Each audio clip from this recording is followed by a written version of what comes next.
Hey everybody, it's Colette Baron-Reid. I am so excited to have this fantastic conversation today with the most amazing numerologist on the planet. We're going to be talking about intuition and numerology and how these two interface together. So I'm going to first introduce Glynis, and she can tell you a little bit about herself first. And then I'm going to, for those of you who don't know what the heck you're watching, I'm going to tell you a little bit about me. And then we're going to dive into this amazing conversation. So Glynis, you're a best-selling author, etc. Tell us a little bit about you. How the heck did you get into numerology? Okay, so I was really thinking about that again recently because I was looking at my whole history.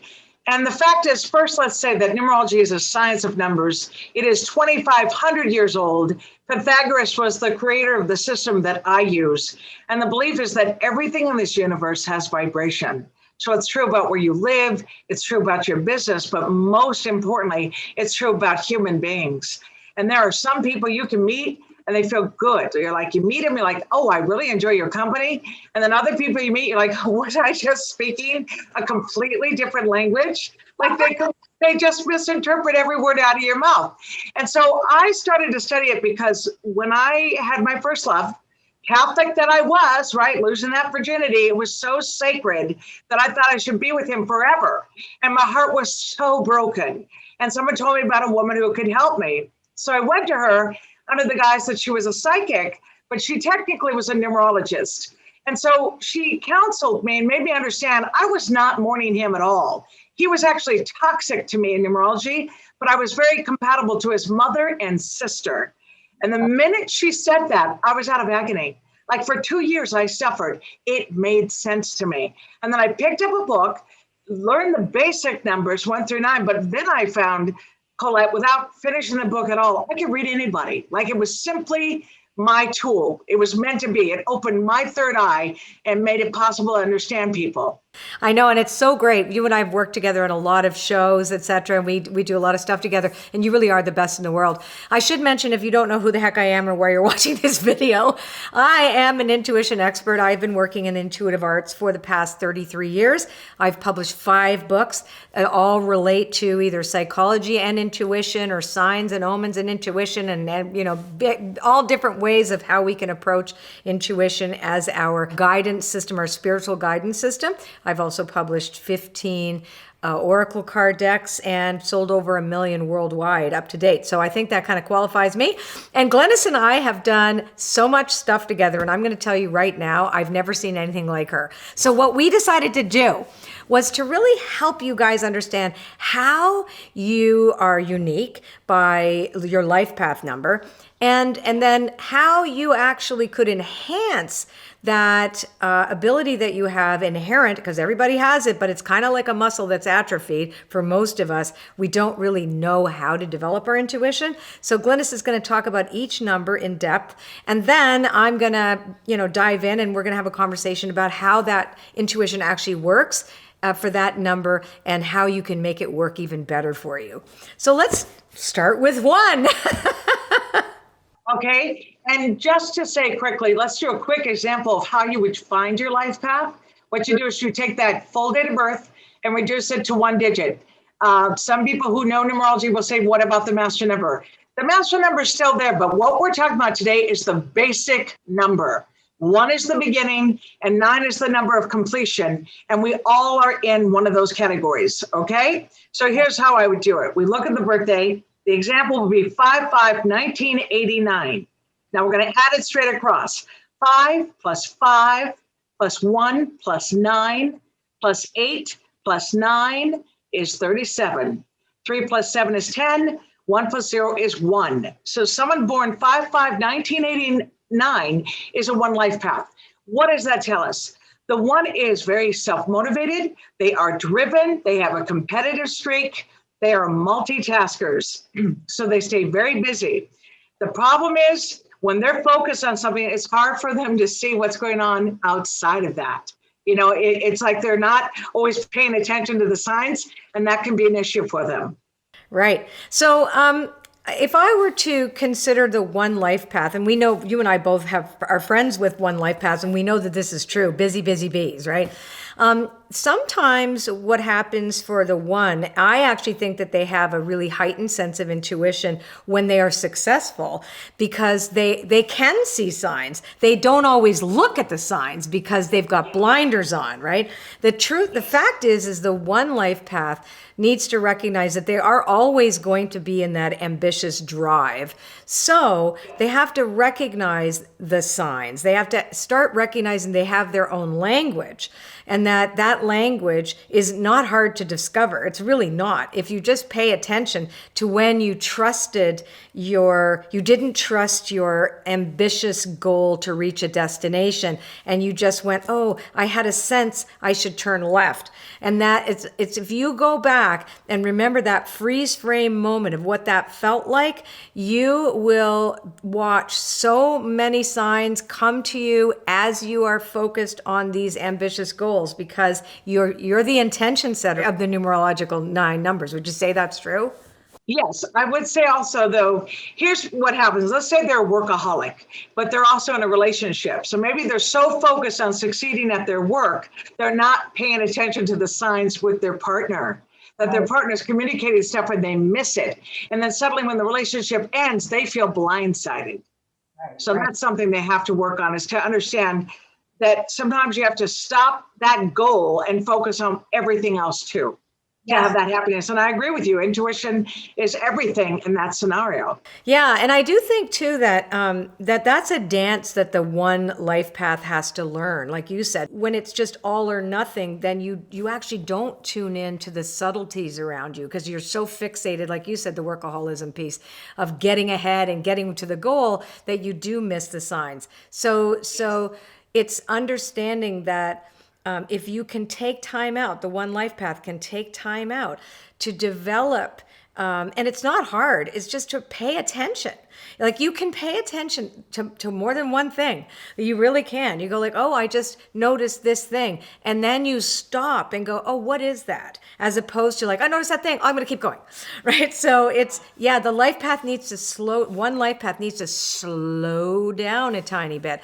And if you slow down a little bit, you'll actually be more successful. All those goals, et cetera, because I'm always thinking the one life path has got blinders on and going for it.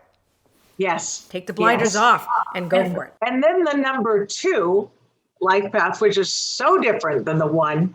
What happens with the 2, they operate in feeling everything. Like they take on everyone's stuff, and they have to have better boundaries in their life. So they come from love, meaning if they care about someone and someone's in trouble, let's say my analogy is that someone's fallen in the well, the 2 jumps in and say, what's wrong?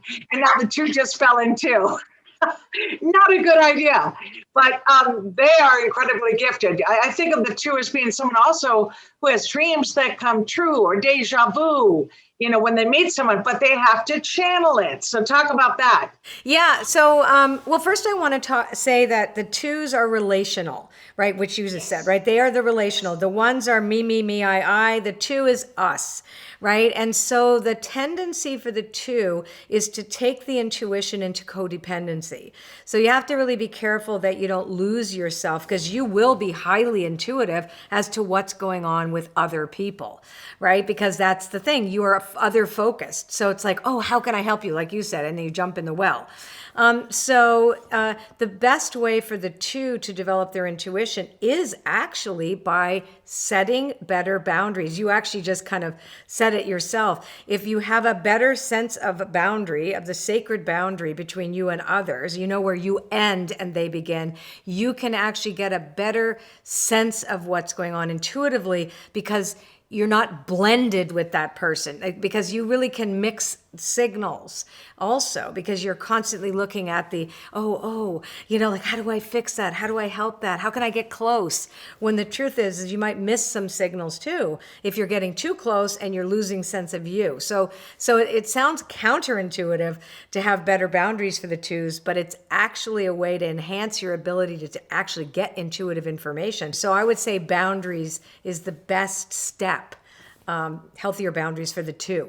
And so I would ask you something on this as well.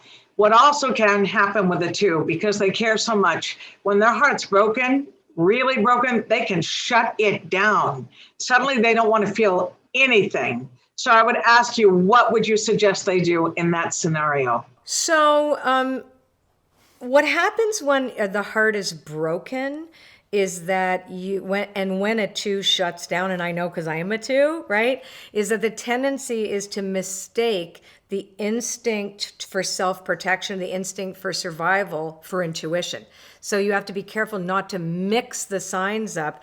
To recognize when you're in a vulnerable place and you need some me time to heal your broken heart, but to remember that when you're in that space where sometimes you can be frozen, you have to know that you're not as open to tuning in. So you have to give yourself some time, is what I would say, because you can't just snap out of it. A 2 just can't snap out of it.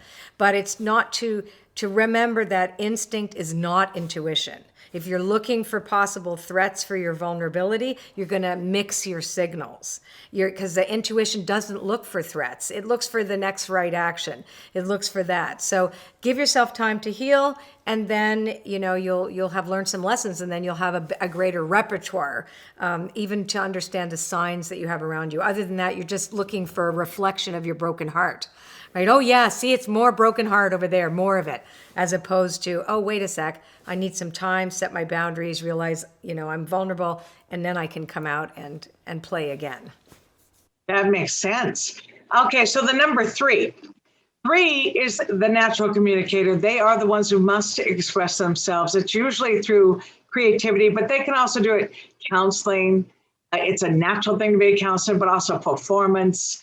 What happens is they give advice, but if the people in their life don't take it, they get real annoyed. So again, this comes back to, how does the 3 handle, how do they learn not to be so reactive just because someone didn't take the advice yet it was correct? I would ask you that from that intuition. How do they prevent that, falling into that trap? Well, that's really psychological work that they have to do on themselves. That's really about judgment.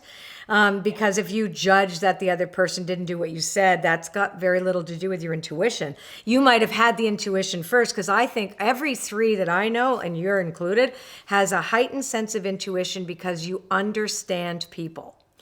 Right? There's a real sense of understanding them. And so you have those quick moments of, I know what this person needs. So what I would say, how do you help that person not be mad when the other person doesn't take your intuitive advice, is to really just recognize that not everybody will, and that you can be right, but you have no control over what other people do or say. And I will say something also about the 3. The 3 is the comedian.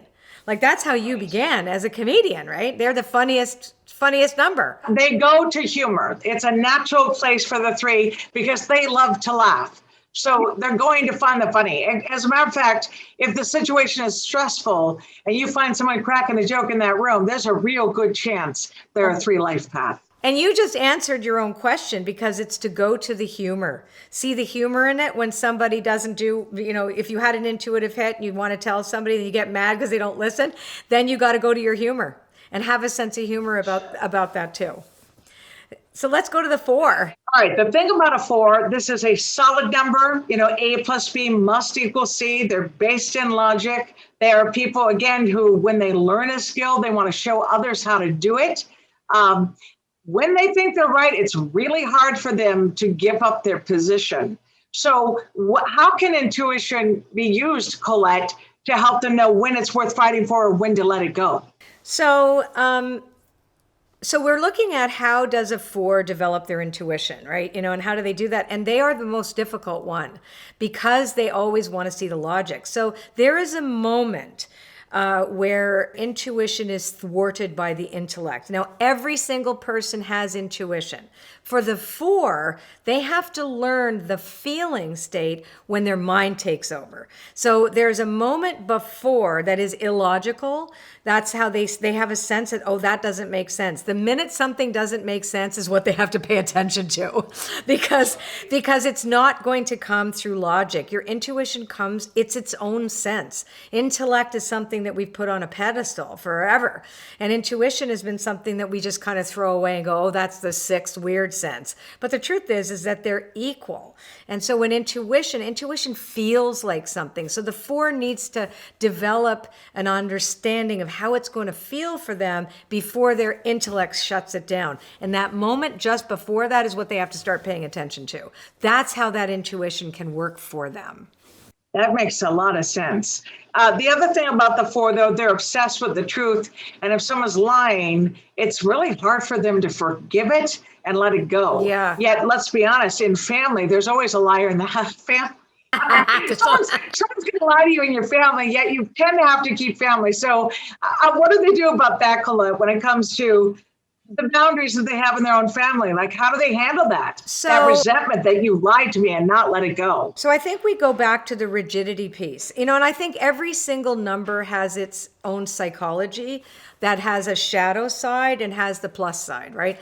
And we know that the 4's rigidity is the issue. So in order because again, intuition is a sense that comes in to help you get the truth, right? Because that's the other thing. They can always tell when somebody's BSing them. And so that's the thing. They should really welcome that. And then, other than that, really, there's a lot of internal stuff that has to happen. I think that when you recognize that people are people and some people will tell you an untruth, the thing is that you have to recognize you have a skill to know that. And yes, there's disappointment because you may have very high expectations that things have to be a certain way, and they aren't always. So I think the 4 has to also get used to the nuances of life because it's not black or white. It's not rigid boxes. They are very fluid. People are fluid. You could have somebody who's been truthful of everything, but they may be in denial about something, and you can smell it and you know it, and you're so pissed off at that person, but the other person doesn't know and you know. So it's really about the softening up a little bit of your expectations with other people. I think that's the best thing that 4s can actually do to help enhance this. That makes sense. And then the number 5, which is again so different than the number 4, the 5, the big word would be celebrator of life. They love the excitement. If there's a party, that's where they're going to be. Anytime you have a get together, chances are there's a bunch of 5s in the room because they love the magic. Making the effort to have the dinner party, to have the beautiful gift, the thoughtfulness. If they'll pay attention to what you want to make sure they can get it to you. The shadow side, of course, is that drama is their best friend. No matter how focused they are, drama likes to show up, and they have to be careful not to be sidetracked. So how would you suggest using the intuition for them? So I know a lot of 5s as well, too, and I've always noticed that they have one thing in common, is that they use their intuition to smell out the possible excitement of drama. So it'd be like, ooh, that looks good over there. When in fact, because they're kind of drama seeking missiles in a way, right? And a lot of creativity too. So if they could instead, if a 5 can recognize their shadow is drama, they can turn it around and look for creative outlets. And I can tell you that painting, any kind of creative, like doing something, even setting a dinner table, helps them focus on their peripheral vision or their periphery, which is where intuition comes from. So they would get a lot of really good, solid, intuitive information that they need by doing something creative where they can forget themselves somehow, or they're not interested in the drama. Because once you're in the drama, you're back into instinct again because you're turning on your fight, flight, freeze. And 5s are notorious for that, like stirring the pot, and then everything is like, woohoo! So you're really not tuning into what is your next right action because you're in the middle of a storm all the time, right? So yeah, it's really like do something meditative for the 5. And the other thing about the 5, they really are the natural detective. These are people that once, if they hear something that doesn't ring true, they'll do the research to find out the truth. So how can they use that skill when it comes to their intuition? Well, those 2 skills go hand in hand together, because and for the 5, if they are investigating something for the highest good, because that's what it's for, right? The highest good, they will discover everything that they need to know because intuition is in service to that. So the minute they get rid of the drama and stay instead, use their ability to, like you said, to be the natural detective of the world, then their intuition will automatically kick in because it's in service. It's not, intuition is never really in service for drama, right? Right. It's not. That makes a lot of sense. The number six life path, the thing about a six, they really are all about damage control. Like when things are really messed up, that's them at their best. If it's male or female, I call it the knight in shining armor. They rescue the damsel in distress. And they do step up. But what I also find is if things are going smoothly, they don't trust it. They're like, uh-oh, what shoe's going to drop? They want to know the next problem so they can fix it. And as a result, they're often accused of being control freaks. But what a six would tell you, they only do it because they're afraid it won't get done. So what can they do with that? And I have to jump in to say also, the sixth sense, Colette, they have it. They have it. Yeah. Well, it's interesting too, because they have to have it because they're natural healers, right? So you've got the six is the number of healing. So you've got, and to heal relationships that are broken and things like that, they're looking for that. They're looking for, how do I help? Right? How do I rescue? And not always in a codependent way, but they can be. So intuition, they have their sixth sense because it operates to help others. That's when it's at its best. How can I enhance? How can I be more compassionate? And the sixes have that already. So what they have to avoid is the sense of needing to control outcomes. Right, that can be because then what happens is the instinct really kicks in, and instinct is not intuition. It gets mixed up as intuition, where you're again on patrol, seeking what could possibly harm you, right? And so every single number has a way to manage that, and every single number has a way to enhance, already built in to who they are, to access their intuition. Service. Yeah, it's service. Also, being parents, the six tends to be the parent, whether it's with children or their pets. It's not uncommon for someone who's a six to have a bunch of animals that are their kids. But if they have children, I also find no matter how old those kids are, they may as well still be in diapers. Like, it's hard for them to see their child grow up and become the adult they are. So I'm asking, again, intuition, how do they learn to use that to let the person grow, and not try to control it? What's great about the six, even the six parent, or the parent-like qualities of the six, is that you always know what's going on with the person you love, right? So really everything is either an extreme or not. So this is where the psychological work needs to come in. When I say the person needs to do their own work, it's how they get to know themselves, to recognize, like, ooh, I'm crossing a line. I need to let go. And I always believe that the only way, in my books anyway, that I've ever learned how to let go, that everything that had my claw marks on it, was to remember that my primary relationship was spirit, and everybody else's is too. That we are all divine beings and have our own destinies. And it's not, once you have to let go and let God, right? So that is what I'd say to the six, is they learn to let go and let God. They're laughing. That's right. Now, speaking of which, the seven has the hardest challenge of that. Seven really is the number that is seeking, who am I? What am I? Why am I here? And I find the seven life path, when they're young, if the parent tries to shove a religion down their throat, they tend to rebel against it. And they have to find it organically as they get older. The other thing about them, if they don't want to be dealing with the people in that room, they shut down emotionally. This is a number that does need a timeout. Like they can be considered a loner.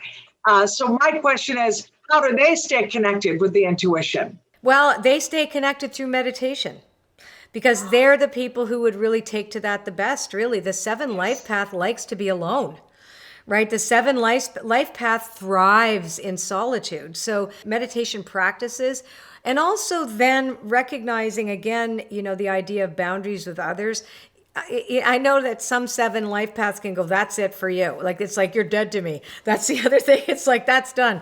And to recognize that, you have a certain trait that's going to make it difficult for you to be in long stretches of time with other people if they drain you.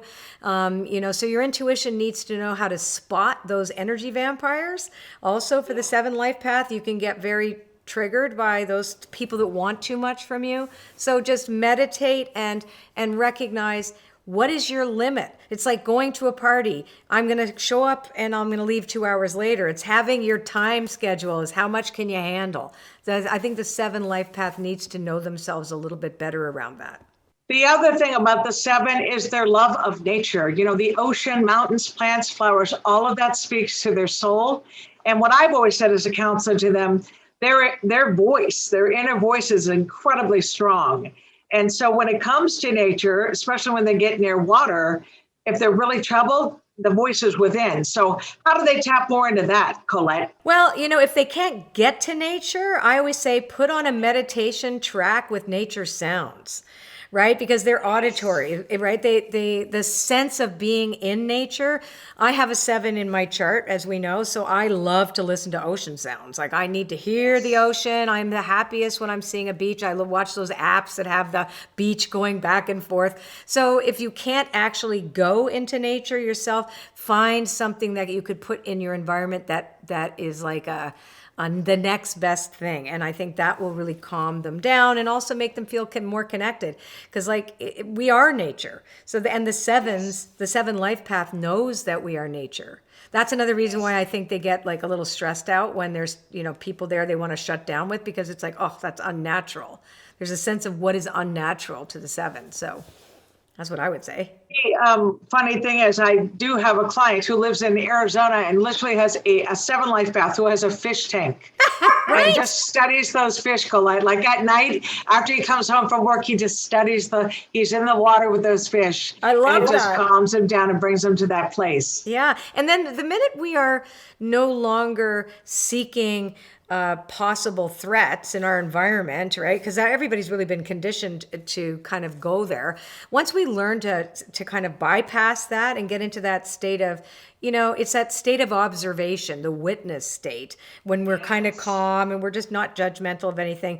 That's really when that neutral piece, that moment of neutrality, is where intuition just floods in, no matter what number you are. And each number will experience it differently. They'll get there differently, but that's really what you want, is that kind of, and when I talk about periphery, it's all the information is there. It just comes to us easier when we're in that positive aspect of our number, of our life path number. And then the number 8. So the thing about the number 8, first thing I'd say is they do care about things in life, like their physical body. If you meet an 8 life path that's like completely out of shape, they've had a hard life. There's something about them where their spirit's broken and they've kind of given up. But at 8, in the zone of their positive, they tend to be beautiful.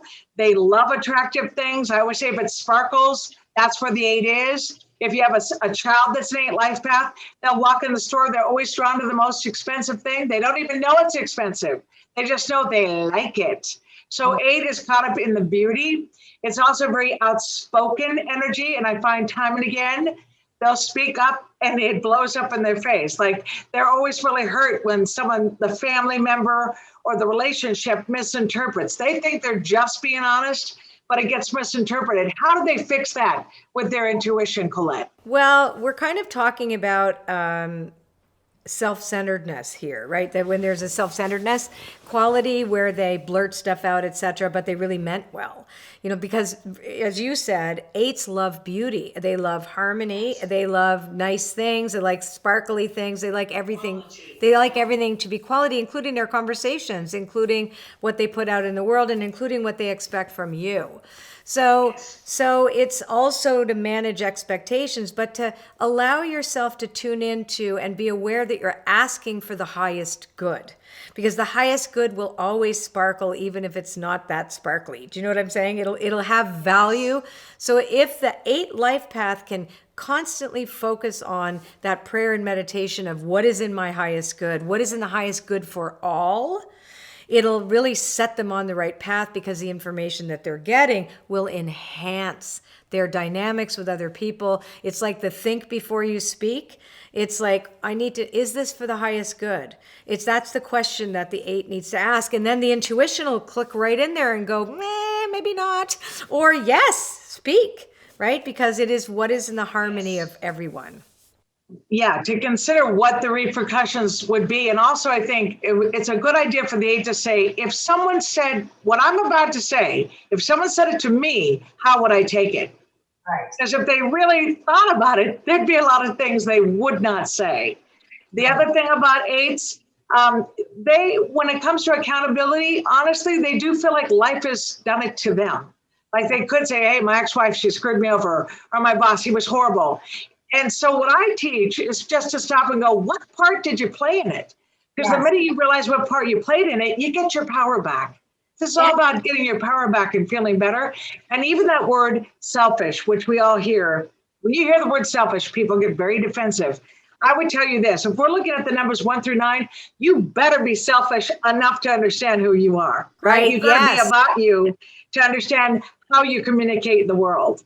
So I want people to not be so defensive. Like I said, 8 life paths, you say the word wrong, boy, do they get up in arms. Right. Yeah. And I think too, the idea that every single number has tremendous assets. And, at the temple at Delphi, I always tell that story that it said, know thyself. And that was the famous Greek temple where people would come and they would meet the priestesses and they would ask about if the god Apollo had a message for them. They were basically going to get readings at the temple of Apollo, and the Delphic oracles were the most famous ones. And it doesn't say come and get a reading it says know yourself, know thyself. And so that's what you do with numerology. That's what I do with oracles, etc., is to bring people to understand how they operate, how they tick. We all have shadows and we all have great assets. We have to know all of it in order to work within our own, all the different qualities that we have, as well as some of the shadow aspects. This is all workable stuff. Right. And also, I think when you talk about intuition, because of course I feel it's tremendously a part of every energy, every life path member has to make a friend with their intuition in order to be happy in their lifetime. But the other thing I find, if they don't take time to understand the positive and negative, then they're not going to understand how they fell into the mess they're in. The mess that we fall into is the shadow side of who we are. Well, if we can identify it, we can get back on track. We can heal. And on that note, let's go to the 9 life path. Sure. Because the 9 is considered, it's the number of completion in numerology. If 1 is the beginning and 9 is the number of completion, yes, it's true. They are an old soul as children. They come through with a lot of information, and I really encourage their parents to let them speak freely. Don't try to control the 9. Let them talk about what they know. It's going to be way beyond their years. Unfortunately, a lot of 9s have scars from the original family in how they were treated by their parents. And I find they make a note of what their parents did right or wrong, and then they try to be the best parent possible. Like they try not to repeat the error. And my joke about that is no matter how good you are as a parent, it's still a little bit thankless. It's a little thankless because it's still a kid dealing with its parent. A child has to figure out who they are. But I know that 9s take pride in that. The other thing about them, they're the ones, Colette, who feel called to leave the footprints in the sand. They've got to do something special in this lifetime where they feel like they made a difference. Right. And that is something that, again, intuition is in service of someone who wants to be in service. So that the 9s have a natural inclination for service that would help others. They can be a bit of a martyr at times too, right? The 9s, would you say that's true, right? So there's that kind of like, oh, it's not going the way I wanted it, or I might be not doing it perfect enough, which is the parenting thing. The other thing they do, Colette, and this is a shadow side, but it's just so darn common. It's hard for them to let go of that past. If they're scarred, when they tell their story of what happened at age 5, I swear to God, it could have been yesterday. It's that real for them. Intuition can actually enhance that because you have information. So it's very interesting. So if you're asking for the highest good, you're not asking to repeat the performance. You're saying, I have learned all these things that I keep repeating to people, right? Like this is a self-identification, which is this is my past, therefore this is me. But what intuition can do then is say, okay, I can be in service to your transformation. Because again, the nines are also about transformation, are they not? Like they're that last completion number. So it's really about knowing that this whole past, it doesn't have to keep repeating. How about this idea too? When I talk to them in life path, I said the only way you're going to be happy, because where does depression come from? It's either scars from yesterday or the fear of tomorrow. Right. But if you find a way to be in the moment, you can be happy. And what you say, Colette, that you have to be in the moment to feel intuition. Yes. Intuition operates in the moment. It does. It's not it's always in the moment. So that's really great advice for the nine. So, because if you're constantly stretched between the ghost lands of the past and the future possibilities, you aren't in the present. And so your intuition doesn't give you really genuine information because, because it's so far away and you want it. And the other one is just already in you. It's ingrained in you. So intuition seeks patterns too. Like intuition is how you recognize patterns. So I think also for the nine life path, and pretty much for any life path, when you think about your comfort zone, specifically with the nine, the comfort zone is the past. Well, that if you do what you did, you're going to get what you got. So, right? So you have to recognize that your intuition will lead you into unknown territory, and that's the better place to go. Right. That makes a lot of sense. And I will say briefly, because people who have the master number 11, 22, or 33, they'd say, well, what about me? I would say, listening to this video of what we're just saying, they should refer, the 11 should refer to the 2 definition in this case. The 22 should refer to the 4 definition, and the 33 should refer to the 6 definition, because what we've discussed in the traits of those numbers are still going to be a part of master number energy. The other thing I'd say, if you do have the master number 11, 22, or 33, it just means your intuition is heightened. It's very much so. If you go for it, you are operating from a higher frequency than just the regular frequency of vibration. And that's why intuition's even more important. True, Colette? Isn't that true? Totally. Well, I'm an 11, right? So is my husband. What happens when you don't follow your intuition, Colette? Oh my God, everything bad. And I have done that. I teach it. Doesn't it feel even more extreme when you ignore it? Yes. And I can tell you right now that there have been moments that I can actually imagine the exact moment. I can see a photograph in my head of the exact moment that I did not listen to my intuition, and I suffered for it later. Especially when it comes to other people, right? Because it's about knowing other people. Totally. Oh my gosh. That would be true for master number energy, to embrace the fact that you won't just get hurt if you ignore it. It's going to feel like you got hit by a train. It's like, whoa. Yes. It was painful. And 2 months ago, I knew this was going to happen. And now here I am this day. So again, intuition and numerology, these are great tools, but they're actually very much in sync. Oh, very much in sync. Yeah. So if you can put these two together and you realize that, I can learn about this. So how these particular traits that I have as a life path 1 to 9 make me, I have to work a little harder in this area or that area because these are my traits, my specific traits.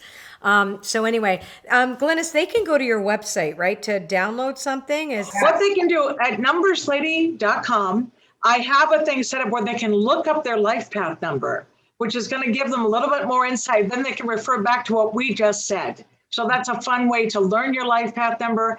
If they click on the menu link, it just says numbers. That's right where it is. Perfect. That's awesome. Thank you, Glynis. And of course, if you're interested in any given day, what do I need to know today about enhancing my intuition? You go to my website and pull an oracle card, because that will tell you what you need to do that day. That's not specific to the numbers, but you'll be shocked at how closely it's going to be to what Glynis and I talked about today. So of course, I refer my clients to your website, and I do it because I find it fascinating that the more you tap into your intuitive self, when you pull a deck, the answer is so correct. Like it's exactly what you need to know. Yeah. And I also say that before they do that, pull that deck, that they get quiet and really reflect and say, tell me what I need to know. Let my ego not interfere with me pulling this card. That's because right. the message is so important. And surrender the outcome and see what happens. Yeah, I know, it's really cool. So Glynis, thank you so much for doing this today. And we're going to be back, you and I, we're going to have more conversations about other things, numerology and intuition. I'm so excited. We're going to send people to your website, but you have 2 multinational best-selling books, Love by the Numbers and Glynis Has Your Number. You know, I still use those books. You know what's great about those books? Like, I know you know this because you're an author. And when you pick up your book, Colette, don't you read a page and go, oh my gosh, yes, I forgot I wrote that. That is such good information. You do that, right? Yeah, totally. Well, Glynis Has Your Number was the original book. And what happened was after 13 years of research and doing readings, I had some breakthroughs in the signs of numbers that nobody else had. Yeah. You know, nowadays I'm seeing books coming out that are just duplicating my book. But the original is Glynis Has Your Number. And what it does is help you implement numbers into your life, whether it's relationship, it's your business, maybe you're pregnant, naming that baby by the numbers. Maybe you get a pet, you want to make sure it's a good name for the pet. It's like a buffet in numerology. And then Love by the Numbers. The other book was to help you. If you're single, how do you get love right from the start? But if you're married and your relationship's in trouble, I give you tools on how to heal the relationship. So yeah, both books really help you. Yeah, you cover everything, which is so great. And actually, when we got our house, I always have your book. I have it on Kindle now, both your books. Really, you guys, these are the quintessential 2 numerology books that you should get. Glynis Has Your Number is the first book, and Love by the Numbers is the other book. Phenomenal. It's in millions of different languages. So wherever you are in the world watching this, I'm sure you can find it. Anyway, Glynis, thank you so much. You're going to be my guest at the Oracle Circle membership soon. And you and I are going to do more of these videos talking about numerology and relationships. We're going to cover everything together in the next little while. Hot topics, Colette. Thank you so much for having me. I appreciate it. Take care.